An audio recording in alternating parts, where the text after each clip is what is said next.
право выноса святого огня. წმინდა ცეცხლის გამოტანის უფლება აქვს სომეხთა სამოციქულო ეკლესიას და ბერძნულ მართლმადიდებელ ეკლესიას და რადგან კათოლიკე ეკლესია თავის საეკლესიო დღესასწაულებზე ღვთისმსახურებას აღასრულებს ახალი სტილის კალენდრით, შესაბამისად კათოლიკე ეკლესიამ წინა კვირას აღდგომას მარტო აღასრულა ცეცხლის გამოტანის რიტუალი. Одна, только они. მომავალ კვირას ანუ 12 აპრილს შემდეგნაირად მოხდება. ამ დღეს სტატუს-კვოს თანახმად ბერძენი მართლმადიდებელი პატრიარქი Патриарх სომეხთა სამოციქულო ეკლესიის არქიმანდრიტთან ერთად შევა კუუკლიაში. მაგრამ აქვე შევნიშნავ, რომ ცეცხლის გამოტანის უფლება აქვს სომეხთა სამოციქულო ეკლესიის პატრიარქს, რომელიც არის მთავარეპისკოპოსი და შესაბამისად წმინდა მიწაზე სომხური საპატრიარქოს პატრიარქი. მას აქვს უფლება გადასცეს ცეცხლის გამოტანის უფლება ნებისმიერ ღვთისმსახურს. რამდენიმე წელია ეს უფლება აქვს მამა ბაგრატს, რომელიც გახლავთ სომხური ტაძრის წინამძღვარი ქალაქ იაფაში, ისრაელი. Православный патриарх მართლმადიდებელი პატრიარქი და ჩვენი არქიმანდრიტი ერთდროულად განიმოსავენ შესამოსელს და შედიან იმ ადგილას, საიდანაც მათ გამოაქვთ წმინდა ცეცხლი. ეს თქვენ შეგიძლიათ ნახოთ ტელევიზიით. როცა შედიხარ ამ ადგილას კუუკლიაში, იქ არის პატარა ადგილი, რომელსაც ეწოდება ანგელოზის წინკარი. თქვენ შეხვდათ ამ ადგილას და ინახავთ შუაში ქვას, სადაც გადმოცემის მიხედვით იზრდა ანგელოზი, რომელმაც ახარა ქალებს, რომ ქრისტე აღდგა მკვეთრად. ამ ქვის მარცხნივ და მარჯვნივ არის ორი პატარა სარკმელი, საიდანაც ბერძენი და სომეხი სასულიერო პირები აძლევენ ცეცხლს თავიანთ მორწმუნეებს, რომელიც მათ გამოაქვთ ქრისტეს საფლავის ტაძრიდან, ანუ იმ ტაძრიდან, სადაც ანთებენ ცეცხლს. იმ ადგილას, სადაც არის ქვა, რომელზეც ესვენა მაცხოვრის სხეული, პირველი შედის ბერძენი პატრიარქი, რადგან ის პატრიარქია და ხარისხით უფრო მაღლა დგას ვიდრე არქიმანდრიტი, მაგრამ უფლება კიდევ ერთხელ ვიმეორებ, უფლება ცეცხლის გამოტანის სომეხი პატრიარქისთვის არავის წაუთმევია, უბრალოდ ასეთია პატრიარქის გადაწყვეტილება. რადგან იქ ადგილი პატარაა, სულ რაღაც მეტრი ნახევარზე. პირველი შედის ბერძენი პატრიარქი. მას მიყვება სომეხი არქიმანდრიტი, ისინი ანთებენ ცეცხლს. პირველი გამოდის სომეხი პატრიარქი, რადგან ის უფრო ახლოს დგას კართან. მას მოხვდება ბერძენი პატრიარქი, როცა ისინი გამოდიან უკან ანგელოზის წინკარში. სომეხი არქიმანდრიტი ცეცხლს აძლევს თავის მორწმუნეებს. ბერძენი პატრიარქი თავის აქვს, ხოლო ამის შემდეგ პირველი გამოდის ბერძენი პატრიარქი და შემდეგ გამოდის სომეხი არქიმანდრიტი. Что происходит до этого процесса? რა ხდება ამ პროცესამდე სტატუს-კვოს თანახმად ამ დროს სომხებს აქვთ ამ ადგილის გარშემო ლიტანიობის უფლება. Святой ход вокруг этого места. სომხები შეადგენენ 2/3 საპროცესიის, 1/3 შეადგენენ სირიელები და კოპტები. მათ აქვთ უფლება მოცემული, რომ ჩვენთან ერთად მიიღონ მონაწილეობა ამ წმინდა ადგილის გარშემო ლიტანიობაში, სანამ გამოიტანენ ცეცხლს. Этого святого места до того, как выносят огонь. Когда выносят როცა გამოაქვთ ცეცხლი, ყველა აძლევს თავიანთ მორწმუნეებს. ვიცი რომ ტელევიზიით მაგალითად ჩვენთან საქართველოში მიღებულია მთელი ხმით საუბარი, რომ მხოლოდ ბერძნები იღებენ წმინდა ცეცხლს. ვიტყვი და ამით არანაირ საიდუმლოს არ გავამხელ, რადგან ამის შესახებ იცის ყველა, მათ შორის წმინდა მიწაზე, რომ ტაძრის გასაღები ეკუთვნის სომხებს. თუ სომხები არ გახსნიან ქრისტეს საფლავის ტაძარს, ის არ გაიხსნება. მაგრამ ბუნებრივია ისინი მას აუცილებლად გახსნიან, რადგან ეს არის წმინდათა წმინდა ყველა ქრისტიანისთვის. მე ვამბობ, რომ გასაღები ეკუთვნის სომხებს და უფლება გახსნან კარი ქრისტეს აღდგომის დღეს ეკუთვნის სომეხთა ეკლესიას. ისინი სომეხთა საპატრიარქოდან ქრისტეს საფლავამდე საზეიმო მარშით მიდიან ტაძრამდე. აძლევენ გასაღებს არაბებს, რომლებიც მეთვალყურეობენ მაცხოვრის საფლავს.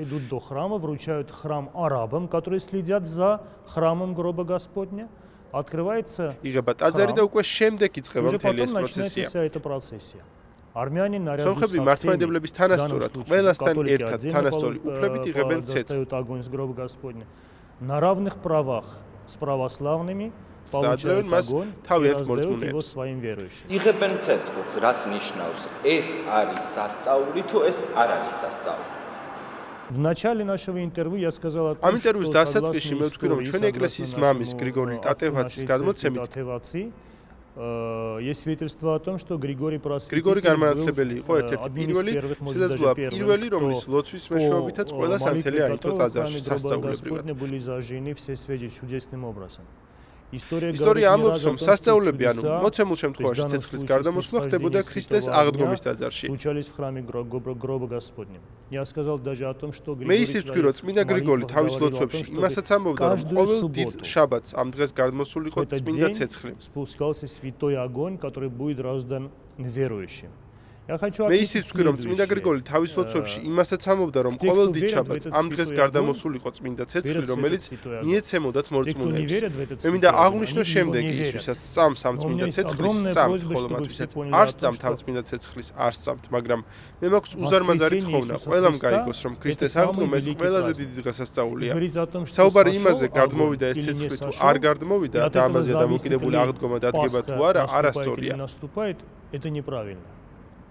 დიდი პასექი, დიდი აღდგომა იესო ქრისტესი ყოველთვის იყო და იქნება. იმისგან დამოუკიდებლად არის ცეცხლი თუ ის არ არის. ვისაც ეს აინტერესებს და მივა ადგილობრივ სასულიერო პირებთან, კითხოს ეს როგორ ხდება. ჩვენ ვჯერა ქრისტეს ბრწყინვალე აღდგომის. Точно могу сказать, что შემიძლია გითხრათ დაზუსტებით, რომ 2004 წლიდან ჩვენი ეპარქიისთვის არაერთხელ მოუმართავთ საქართველოს სხვადასხვა ტელევიზიებს, რომლებიც ითხოვდნენ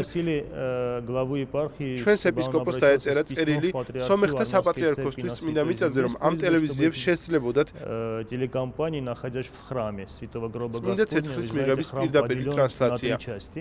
Они могли вещать прямо თქვენ იცით, რომ ტაძარი არის სამად გაყოფილი და ხდებოდა ისე, რომ ყოველ ჯერზე, როცა ჩვენ თხოვდით სომეხთა საპატრიარქოს წმინდა მიწაზე, მიეცათ მათთვის ეს უფლება, ჟურნალისტები, რომლებიც იდგნენ წმინდა ტაძრის სომხურ ტერიტორიაზე, ამბობდნენ, რომ სომხური ეკლესია არ მონაწილეობს წმინდა ცეცხლის მიღებაში და რომ სომეხთა ეკლესიას წართმეული აქვს ეს უფლება. И каждый раз рассказывает ყოველ ჯერზე მოგვითხრობა ისტორიას, რომ ერთხელ სომხებმა დაკეტეს ტაძრის კარი, რომ იქ არ შეეშვათ მართლმადიდებლები დიდხანს ლოცულობდნენ და ცეცხლი არ გარდამოვიდა. და რომ მორწმუნე მართლმადიდებლებმა, რომლებიც იდგნენ ტაძრის შესასვლელთან, შემდეგ ილოცეს და ცეცხლმა დაარტყა კოლონაში აიტო ცეცხლი და მათ აქედან მიიღეს ეს ცეცხლი. ყველაზე გასაოცარი და სასაცილო არის ის, რომ კოლონა, რომელზეც ყოველ ჯერზე საუბრობენ პირდაპირ ტრანსლაციის დროს, მდებარეობს არასადმე სხვაგან, არამედ ზუსტად რომ ტაძრის სომხურ ნაწილში, ანუ იქ მართლმადიდებლები ვერაფრით ვერ იდგებოდნენ. თუ ეს ვინმეს აინტერესებს, კიდევ ერთხელ შემიძლია ვთქვა, რომ მათ უბრალოდ შეუძლიათ წავიდნენ და კითხონ, სად არის ეს კოლონა და ნახონ ტაძრის რომელ ნაწილში მდებარეობს ის. უბრალოდ სულს თქვა, რომ ჩვენ ქრისტიანები, ჭეშმარიტი ქრისტიანები, რომელთაც სჯერათ იესო ქრისტეს გამომხსნელობის, წამს, რომ იესო ქრისტე აღდგა მკვდრეთით და მის საუფლება ყველას, ვინც ცხოვრობდა, იქამდე და ვინც იცხოვრებდა მას შემდეგ, სწამდეს მისი ბრწყინვალე აღდგომის. ის რომ ღვთის კანონის მიხედვით ცხოვრებით შეიძლება გავიმარჯვოთ სიკვდილზე, დავიმკვიდროთ მარადიული ცხოვრება და ვიყოთ ქრისტესთან ერთად, რაც შეეხება ცეცხლს, ცეცხლი ნამდვილად გარდამოდის იქ. სადაც წმინდა გულები და ღვთის მოყვარულები არიან. მაგრამ მე მაინტერესებს ერთი რამ. ყოველ წელს ერთსა და იმავე თარიღზე აგზავნის თუ არა ღმერთი აი ამ სასწაულს, იმიტომ რომ არქიმანდრიტი, რომელიც მე მაგალითად რომლის ინტერვიუც ვთარგმნე წინა პერიოდში, ამბობდა, რომ ამ სანთელს, აი ამ ცეცხლს, ანუ ანთებს კანდლიდან, რომელიც იქ ანთია. ანთია თუ არა იქ კანდლები და იღებენ თუ არა. მე მესმის, რომ სასწაული შეიძლება მომხდარიყო, ხო? მომხდარიყო სხვადასხვა პერიოდში. მაგრამ არის თუ არა ეს ყოველწლიური გარკვეულ თარიღზე დათქმული, იმიტომ რომ არქიმანდრიტი იერუსალიმის სამეფო სამოციქულო ეკლესიის ამბობს, რომ არა, ჩვენ ვანთებთ ამას კანდლიდან. То, что святой огонь сходил. ის რომ წმინდა ცეცხლი გარდამოსულა, ეს არის რეალური исторический факт, о котором რომელზეც საუბარია ბევრ ადგილას. То, что мы ჩვენ ყოველ წელს შეგვიძლია დავველოდოთ წმინდა გარდამოსვლას, რომელიღაც კალენდარულ დღეს, რომელიღაც წლის, ეს უკვე არ არის სასწაული, ეს დაგეგმილი აქტია. Это запланированный акт. Мы говорим о სასწაულზე, ანუ წმინდა ცეცხლზე. святом огне. რომელსაც ჩვენ არ ველით ყოველ წელს, ჩვენ სომხები მას არ ველოდებით ყოველ წელს, როცა ჩვენ შევდივართ კუბლიაში და გამოგვაქვს ცეცხლი. ჩვენ ამით არ დღესასწაულობთ ქრისტეს აღდგომას. ჩვენ უბრალოდ გამოგვაქვს იმ ადგილიდან, სადაც ის დასვენებული იყო სინათლე. ღვთისმსახურების თქმით, იქ არის რამდენიმე კანდელი. მე იმ დროს არ ყოფილვარ, მაგრამ ვინც ჩავა იქ ნახავს, რომ კიდია კანდლები სომეხთა კათოლიკეთა მართლმადიდებლების. Армянской патриархии, католического прихода и греческой патриархии. Откуда, согласно тем, кто там есть, я там в той купеле меня не было, но те, кто были там, говорят, что были чудеса. Бывает, что они просто зажигают и выносят святой огонь для того, чтобы раздать верующим свет Христов, не огонь, мы не огнепоклонники, мы верим в светлость и святость Иисуса Христа.